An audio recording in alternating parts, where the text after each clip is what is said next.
Hi guys, I'm about to show you a video I recorded a week ago to tell you all about my brand new watch from the Watch Experimental Unit. That video ends with me not necessarily liking it very much, but I think very differently now. So why don't I just show you the first video that I got so you can see my raw, authentic, initial reaction to this particular watch, and then I'll catch up with you afterwards and I'll talk to you about how I feel about the watch like a week afterwards. So stay tuned. Hi guys, it's me and I got a package from Watch Experimental Unit. I'm super excited to open it. Who are Watch Experimental Unit, you might ask? Well, that's one of the reasons why I'm so excited to get this package. I learned about them just recently in a video by David Zaritsky, the Bond Experience. He got sent a really cool watch that was kind of like it was modelled after Roger Moore's Rolex Submariner from Live and Let Die, that had the cool thing where it flicked the lights, the little, I don't know, the looms on it, the little white bits that tell you what the hours are, they turn to red, just like it happened in the movie. It was a cool gimmick. It was like a cool, David Zaritsky described it as cosplay, which is really cool. And I liked it. And I thought, that's a pretty cool watch. And I was in the market for a watch. And so I went to their website, and I wasn't really in the mood for any of the gimmicky watches. They have one that like spins, and they've got the one where the little white dots turn red. They've got another one that's got like a slightly smaller Goldfinger strap to match the kind of the smaller Goldfinger strap that Sean Connery wore in Goldfinger. But none of them really did it for me. And then I found out that you can design your own custom watch on the WMT website. And I thought, that's kind of cool. I kind of like that. Because I was in the market for watch and I didn't really know where to go for. This watch that I have here, I've worn for a couple of years. And this was meant to be like my interim watch until I got a proper watch. It's a $50 Casio my wife got me. And I threw it on my Goldfinger strap. I've gone through 3 watches. The strap's gone through 3 watches. And has outlasted the watch each time. I used to have a Boulevard. I had Invicta before that. But this watch, a $50 watch, you kind of get what you pay for. And last summer I did a lot of swimming and water got into it and it stopped working and it fogged up. The bezel, the front, the glass on it is completely scratched. I don't know if you can see. No, maybe you can't. Oh, okay, you can. It's all scratched up because I live quite a tough. I only have one watch. I'm not one of these people who has multiple watches. Like if I'm walking the dog, I'm wearing the same watch as if I'm going to a cocktail reception at the British Embassy. So watches are a practical thing for me, and I wanted one and a replacement for this. And I was like, I don't want to just buy another $50 Casio. It's really disappointing when you wear a $50 Casio because this is a beautiful looking watch, not gonna lie. And when I'm out and about, sometimes people will grab my wrist and look at it and be like, oh wow, that's a cool watch. Is that a, oh, it's a Casio. And it's like, if I get another watch, I don't want it to be one of those watches that people grab your wrist and are kind of like disappointed when they see it. And if you're a James Bond fan, there are only really 2 watch options you can go for. There's the Rolex and the Omega, because literally James Bond wore a Rolex Submariner. I think he wore in Dr. No. He wore one in Goldfinger, obviously, with this strap, and he wore one in Live and Let Die. Roger Moore had the one that span, and yeah, that's a James Bond watch. Or Pierce Brosnan wore Omegas, and Daniel Craig wore Omegas, and they're beautiful watches. So if you want a James Bond watch, you have to end up buying either a Rolex or an Omega. And the problem is, not all of us are in a financial situation right now where we think spending 10 grand on a watch is a good idea. It's not that I couldn't afford it. It's just, if I had a spare 10 grand, I should take the kids to Europe, or I should buy a new AC unit for my house, or all sorts of really there are all sorts of other more worthy things that I can do than spend the price of a used Jeep on something that's going to sit on my watch and be functionally identical to what my Casio does. So I really respect people who own Rolexes and Omegas, because when you have one of those watches, you're making a statement. You bought into a club, you bought into a community of people who share your values and have achieved a certain level of success in life. And it would be disingenuous of me to include myself in that community yet, because I haven't quite made it. I think if you buy a Rolex or you buy an Omega, that's awesome, but you should feel good about doing it. And right now, where I am in my life, my focus is on trying to have a really successful career as an author. And there is so many more priorities that I have in my life focusing on that ambition than I do having a really cool watch. So what was I going to do? And that's the thing. When you don't have 10 grand to spend on a watch, but you want a James Bondy watch, there are so many different options, and some are really, really cool. But none of them just did it for me. I thought, let's see, first, you could buy another Casio, $50 Casio, but as I said, people grab your wrist, they look at it, and they're like, oh, is that a Rolex? No, it's Casio. And it's the same with an Invicta. Invicta makes some really, really nice looking watches. I've owned a couple. They do one in particular, the Invicta 1953, which sells for like $100. And it looks beautiful. It looks like a vintage Submariner, but it's an Invicta. So most people would see it and they're like, that's a really beautiful watch that costs $100. And Invicta's got up to like $200. There we go. You could buy a Boulevard, I had a Boulevard before. Really, really like that. It's not really a James Bondy watch. Seiko. I like Seiko as a brand. And the thing that makes Rolexes and Omega so cool, it's like a Rolex Submariner.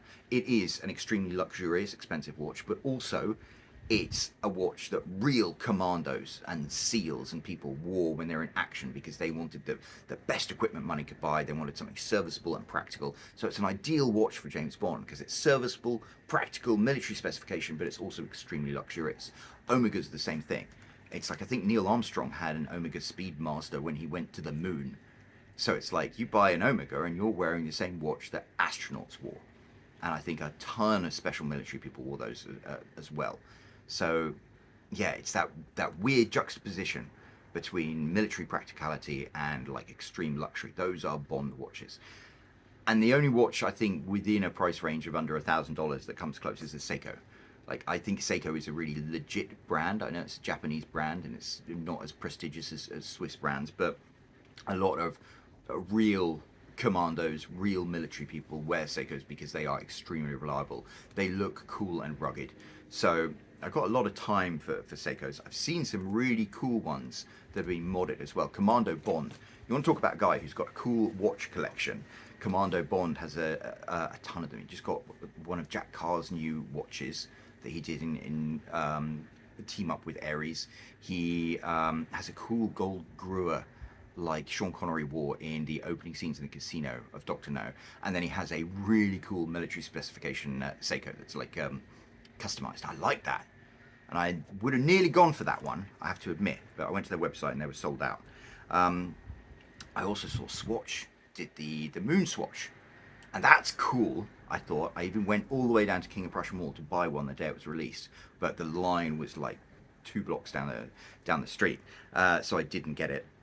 I thought that was cool because this means for an affordable price you can wear something that says Omega on it and isn't a fake Omega, and it is a Speedmaster, just like it's made with a bioceramic shell rather than a metal shell, but it's like pretty much kind of like the same watch that Neil Armstrong wore when he went to the moon, which is obviously why it exists. So I thought that was really, really cool. If there had been one available, I probably would have bought that. But the more I thought about it, it's like I like to customize my watches with my nerdy Goldfinger strap, and I was like, the Omega that's MoonSwatch. It looks really cool, but the bioceramic shell looks super, super light. And I like a big chunky watch. I like a big chunky heavy watch. I like to do the Rolex shuffle, as they call it. You have to drive it down. So I'm pleased in some ways that I didn't get my hands on one of those because I don't think it would have been the right watch for me. But what is the right watch for me?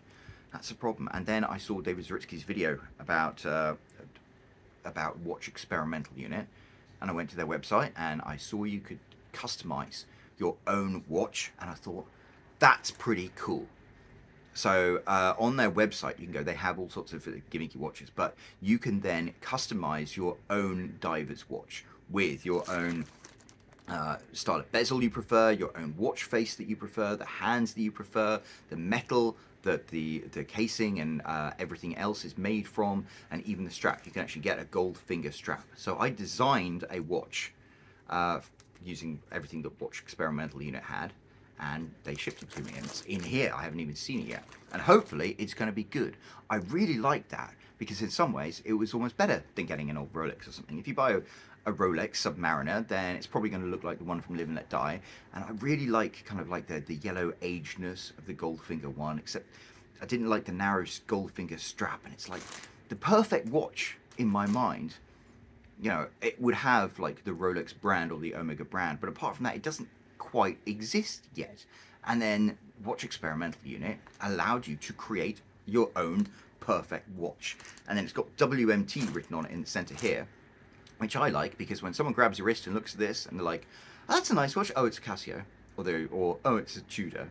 Or, oh, it's a Boulevard. That's a nice watch that costs around $300. Or it's a Seiko. That is a beautiful watch that costs around $600. Or a Tudor. It's a beautiful watch that costs around $1,000. You know, everyone knows these things. If you have a completely obscure watch brand, then no one knows how much it costs. No one knows what it says about you. And Watch Experimental Unit is kind of a cool name.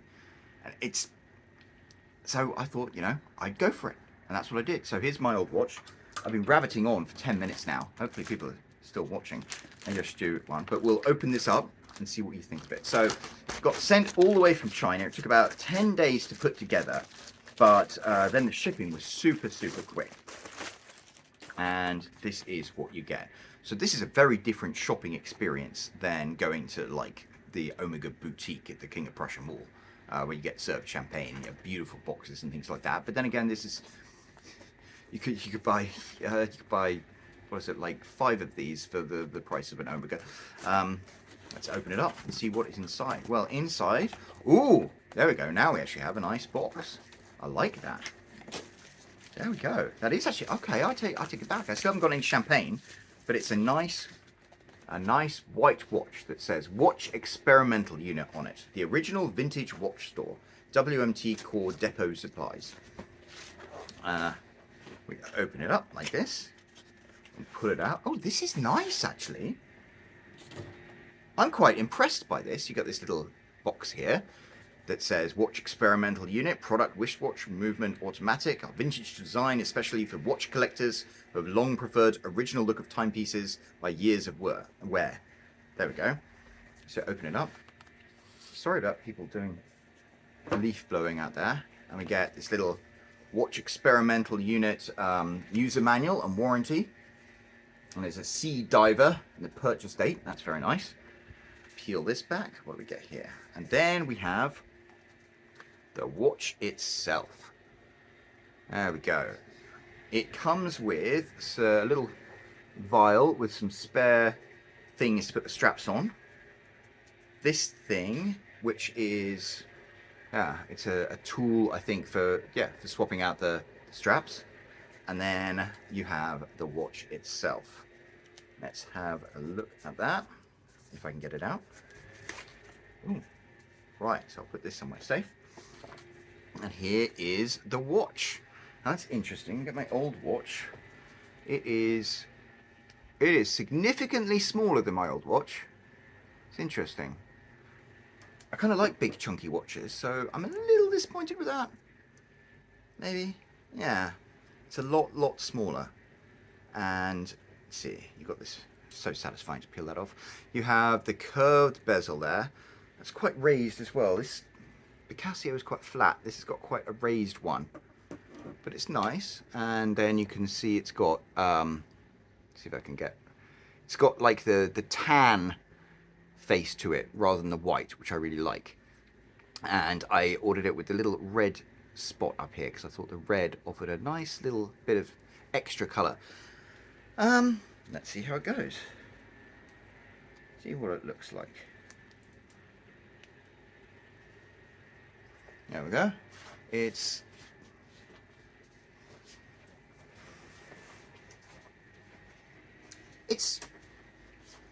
fine. I'm a little disappointed that it's so small, actually. I'm a big chunky watches. This is significantly smaller. Yeah, if you compare them, this is significantly smaller. I'm sure that's me being an idiot when I ordered it, but I don't think they did it in bigger sizes. So, yeah, it is a much smaller watch, but it's fine. It's quite handsome. Oh yeah, what do I say? Moves around. It doesn't have the satisfying click when you move this around either. So, there we go. What can I think about it? What do I think about it? Oh, it's fine. I needed a watch, I guess. I have to admit, I'm not in love with it. I am not in love with this watch. It's too small. I'm quite disappointed. I mean, the more I look at it, the more it looks absolutely fine, but I like having the big, chunky. This is a big sort of Rolex heaviness watch, whereas this is a little more elegant and subtle. So I don't know. Those are my first thoughts, but when I purchase again, probably wouldn't. I have to admit. If I was given the choice again, you know, I'll wear this until I get my Rolex or my Omega. But if I had the option again, I probably wouldn't buy this one again because it's just so small. It does look like it's a beautiful watch, but it's just not quite what I expected. This would look good on a lady's wrist, maybe. I might even give it to my son. Don't know. So I'll give that some thought. Anyway, that's my video review of it. Sorry, I'd hoped to be like, oh my god, this is the coolest watch ever. And it's like, okay, it's a nice watch, whatever. But that's what you get when you order a watch from Watch Experimental Unit. So I'll leave a link to their website down below. Go and check them out if you want to. I mean, don't let... It looks like it's a really nice watch. Don't get me wrong. You know, it's nice to put together. It's got that big bezel and stuff. It's just, I wanted something chunkier. But I'll let you know as I wear it whether it grows on me or not. So until then, cheerio, and I'll be back with another video soon. Bye. So I filmed that about a week ago, and well, I'll tell you this. In the space of that week, this watch has really grown on me. I have to admit, I was really surprised, but I think the watch has actually grown on me. Initially, when I opened the box, I was like, it's really small. But then my Casio was a big, chunky fella. And I have to admit, it looks a bit classier being a bit smaller. The other thing, I've got tiny, bony little wrists, actually. And I've got little bones that stick out here. And I used to always get a little red mark on this bone because it was exactly where the metal case was. And this watch, just being a little bit smaller, it fits better. It really does. And, you know, I guess I bought it because I wanted something to look kind of like a vintage Rolex. And being smaller makes it look more like a vintage Rolex than that big, chunky Casio thing. I have to admit, I wasn't entirely sold on my customization angle bits. So what I did, you know, they've got different elements you can change, like the bezel, the face, the hands, everything like that. So I've got the gold finger strap, which I like. Perfect. In fact, it fits better than my original one. I got the kind of Submariner type bezel, which I like, with a little red dot here. I got the yellow rather than the white because it was kind of like a brainstorm. I wanted just an extra color. The white on the white, I think it needed something else. So I got the yellow, and at first I didn't like it. My wife described it as McDonald's yellow. But the more I wear it, the more I kind of like the fact that the yellow on it makes it look like it's like faded, almost makes it look like it's kind of like nicotine stained. And that, again, at a glance, it just makes it look more like an actual like vintage Rolex. It doesn't quite go with the white secondhand. And also the white secondhand has a really bright lume to it. So when it's dark, it like glows really brightly, and the yellow stuff doesn't. But I don't know. And the other thing I don't like, you know, it's got this big chunky crystal case, whereas my other watch was flat. I didn't like that first. But once again, it kind of looks a bit more like an authentic, actual vintage Rolex, because it's almost like, I don't know, Ian Fleming said the difference between beautiful and ugly was a matter of millimeters. You know, my other watch was pretty. This one, it's not quite right, but it kind of looks more right for being not right. So this watch has actually grown on me since then, and I'm quite happy with it. But in the space of the week, I also had one more thought. David Zaritsky and Luke Taggart did a brilliant video. It's on Luke Taggart's Bond's Apartment YouTube channel. They were talking about the Omega Swatch, MoonSwatch, and how, you know, it's not an Omega, but it's kind of cool because it's got the Omega name on it, and it's a way to wear an Omega for the price of a regular watch. And the more I was wearing this, the more I was like, this watch is pretty cool, I have to admit, but it's not going to scratch your itch. It's not going to scratch your watch itch. I spoke about, before I even opened this, I was like, when you talk about Bond watches, there are only really two brands. There's Rolex and there's Omega. And you can have a really nice looking watch, as nice as you want. This is like, you know, I designed this to be the perfect type watch. This is more of a Bond watch than actually exists, but it's not a Bond watch because it's a cheap, not even that cheap, but it's a cosplay, it's a costume watch that I bought from China, and I customized it and it looks great, but it's not a watch you're going to get super excited about. Whereas if you wear a real Rolex or you wear a real Omega, then that means something. And in some ways it's ridiculous, but that video that Luke Taggart and David Zaritsky did, they were talking about the power of brand.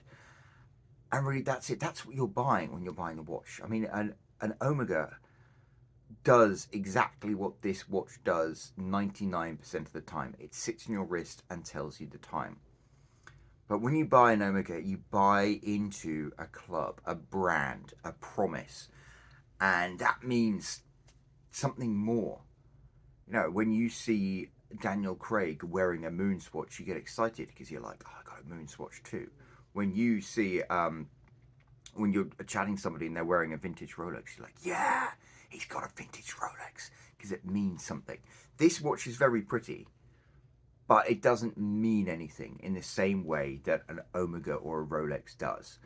And yeah, people like me aren't necessarily in the position right now to spend that amount of money on a brand new watch or a vintage watch. But you get what you pay for. And so I really like this watch now that I've had it for a week, and I'm really happy with it. And I think this will be the watch that I wear until I get myself a Rolex or an Omega or whatever. But this isn't a Rolex or an Omega. It is, at the end of the day, it's a costume watch. It doesn't really mean anything. It's a watch that I designed to look like real watches that actually meant something. I designed it to look like a vintage Rolex, but it's not a vintage Rolex. It's just a costume watch. David, in his video when he reviewed the fancy one with the little lights, the bits that turn white to red, you know, he said it's a cosplay watch, and this is to a certain extent a cosplay watch. I mean, that's it. It's a costume watch. But yeah, if you can't afford an Omega, it's a bloody nice watch to have. I mean, yeah, it looks great. It looks great. It's not ridiculously expensive. It tells the time. So you get what you pay for with this watch. And now I've had a week to think about it. I'm quite happy with it. And I will wear this watch until it falls apart, or I get an Omega or a Rolex or whatever. My previous one, my scratched up Casio, I gave to my son, and he loves it. He's running around with this big chunky watch that's like twice as wide as his wrist. He loves it. But yeah, this is what you get. I'm happy with this. I'm really happy with this, but it's a costume watch. And any other type of watch you get, whether it's an Invicta or a Tissot or a Theta or another $50 Casio, at the end of the day, they're all kind of just costume watches. Nothing is going to replace the brand watch. That's a big thing. That's a big lifetime achievement purchase.